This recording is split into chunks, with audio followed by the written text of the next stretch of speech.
ષોડશ ગ્રંથ શું છે? ષોડશ ગ્રંથ શ્રી વલ્લભે કયા ઉદ્દેશ્યથી આપે પ્રકટ કર્યા છે એ સમજવું બહુ મહત્વનું છે. જેમ કુરુક્ષેત્રની અંદર અર્જુનને નિમિત્ત બનાવી સર્વોપનિષદો ગાવો દુગ્ધા ગોપાલ નંદન, સકલ વેદ ઉપનિષદ શાસ્ત્ર એ બધાને ગાયના રૂપમાં કરી અને ગોવાળ એવા ભગવાને અર્જુનને, અર્જુન રૂપી વાછડાને પાર્થો વત્સઃ સુધી ભોગતા અર્જુન રૂપી વાછડાને નિમિત્ત બનાવી અને ગીતામૃત જેવું અમૃત રૂપી દૂધ આપે પ્રકટ કર્યું. ભગવતા ગીતા જેને ભગવાન દ્વારા ગાવામાં આવેલી, ભગવાન દ્વારા કહેવામાં આવેલી, તેને આપણે ભગવદ ગીતા કહીએ. એ જ પ્રકારે એતન માર્ગની અંદર ષોડશ ગ્રંથ એ શ્રી વલ્લભ ગીતા છે. શ્રી મહાપ્રભુજી દ્વારા કહેવાયેલા, આપના દ્વારા ઉપદિષ્ટ એતન માર્ગીય, પુષ્ટિ માર્ગીય સિદ્ધાંતો જેમાં સમાહિત થયા છે એ આ ષોડશ ગ્રંથ છે.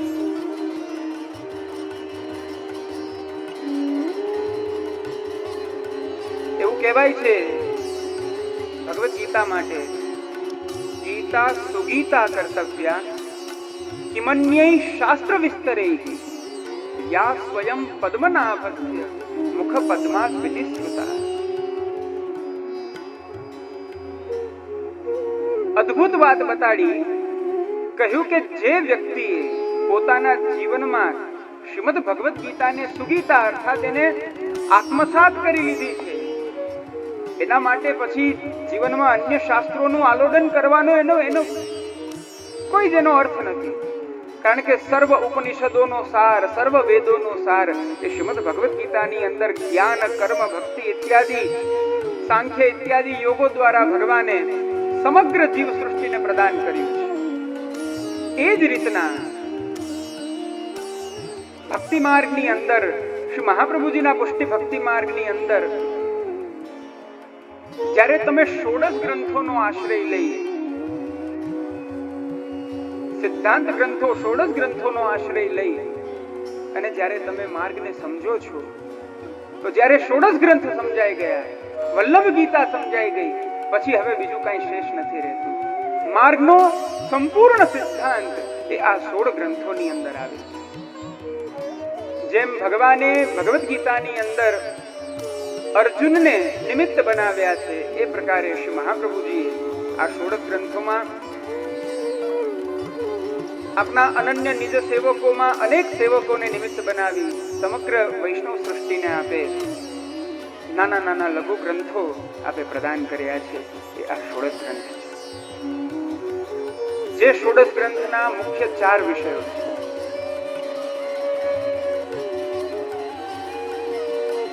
મુખ્ય 4 એના સ્તંભ છે, સિદ્ધાંત છે, પણ એ સિદ્ધાંતનો આધાર શું છે? તો એ 4 છે: ભક્તિ, શરણાગતિ, સેવા, સમર્પણ. ભક્તિ માર્ગમાં પ્રવૃત્ત થનાર જીવના અંતઃકરણમાં જો ભક્તિ નથી, ભક્તિહીન છે, તો એ પ્રભુને પ્રાપ્ત નથી કરી શકતો.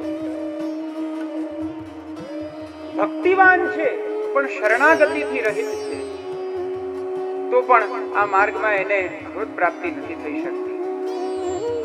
ભક્તિ શરણાગતિ હોય પણ જીવનમાં કૃષ્ણ સેવા ન હોય, કૃષ્ણ તત્પરતા ન હોય, તદીયૈકતા ન હોય જીવનમાં,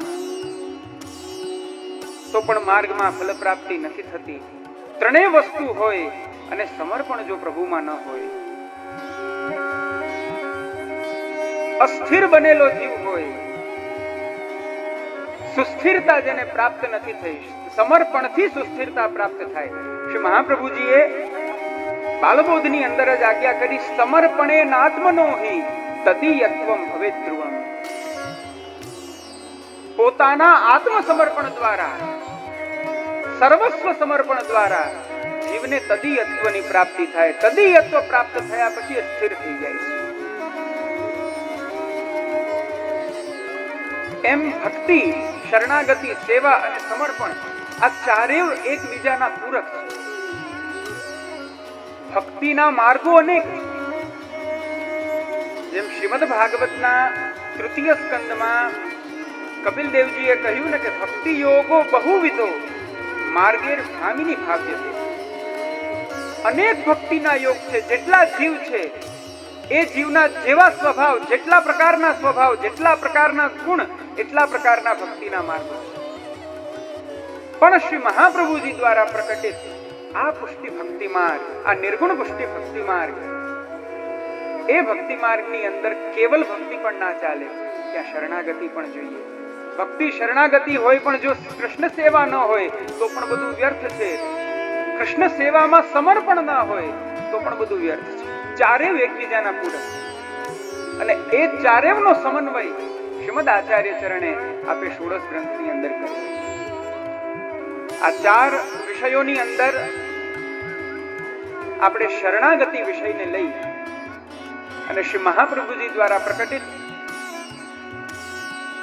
ષોડશ ગ્રંથની અંતર્ગત નવમો ગ્રંથ કૃષ્ણાશ્રય શ્રી મહાપ્રભુજીએ લાહોરના સારસ્વત બ્રાહ્મણ ગુલામ મિશ્રને નિમિત્ત બનાવી અને આપે જે આ ગ્રંથને પ્રકટ કર્યો છે એ શરણાગતિ રૂપ કૃષ્ણાશ્રય ગ્રંથનું 4 દિવસ યથામતિ યથાશક્તિ આપણે ચિંતન કરીશું.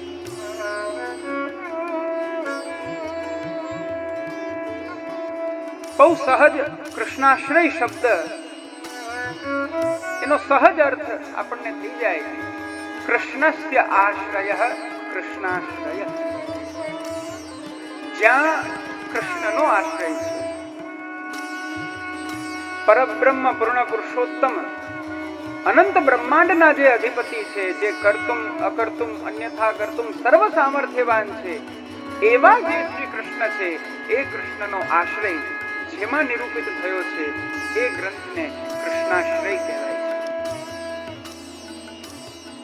જ્યારે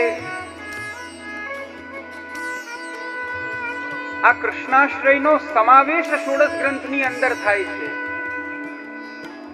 અને આ કૃષ્ણાશ્રય ઉપર અનેક વિવેચનો થાય છે, માટે આપણે એને ગ્રંથની ઉપમા આપીએ છીએ.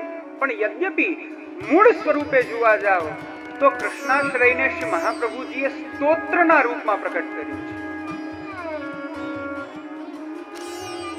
આપણ છેલ્લે ફલશ્રુતિમાં આજ્ઞા કરે ને કૃષ્ણાશ્રય મિદમ સ્તોત્રમ યહ પઠેત કૃષ્ણ સન્નિધો. સ્તોત્ર છે. સ્તોત્રનો અર્થ થાય સ્તુયતે અનયા. જેમાં સ્તુતિ કરવામાં આવે એને સ્તોત્ર કહેવાય. અને સ્તુતિ એટલે શું તો કહ્યું સ્તુયતે અનયા. જે પરંપરા, જે વિલક્ષણ પદ્ધતિ દ્વારા દુરારાધ્ય પ્રસન્ન ન થનારા એવા દુરારાધ્ય એવા પ્રભુ પણ પ્રસન્ન થઈ જાય, તુષ્ટ થઈ જાય, એવી જે એક વિલક્ષણ પદ્ધતિ છે એ પદ્ધતિને સ્તુતિ કહેવામાં આવે.